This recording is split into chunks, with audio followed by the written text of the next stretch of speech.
Morning, students. I wanted to give you a couple of reminders and also give you some information about another resource we have for PERT preparation.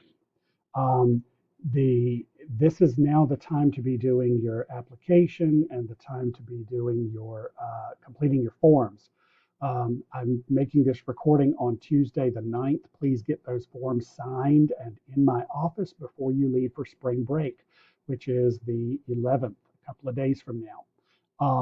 And if the application is not done, the online application is not done, you won't have your G number or your U number, depending on whether you're applying to SCF or USF. You can leave that blank as long as everything else is filled in. Make sure your parents have signed the form, and that way that's taken care of. We can add those numbers later. If the application is not finished, the online application is not finished by this week, please make sure you get it done during spring break. I will not be available during spring break, so read very carefully as you're completing the application. For the most part, it's self-explanatory. The USF application is a little more complicated than the SCF application. But those of you who are hoping to be bulls next year, there is a number you can call to ask them questions if you have questions about it. Just remember that when you call them, tell them that you are a non-degree seeking student and you want to do dual enrollment next year through Bayshore High School. They should be able to help you with completing that application if needed. And the phone number should be on their website.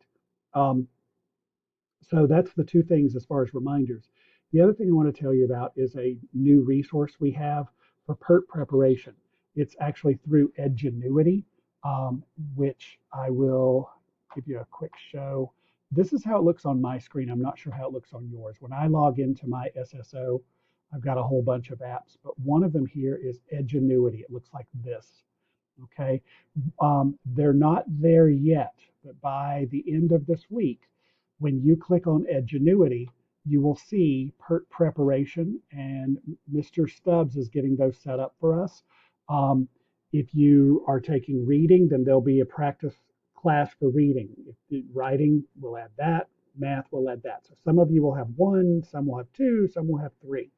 Um, and so once they're set up, I will send out a message on Remind saying they're ready for you to start working.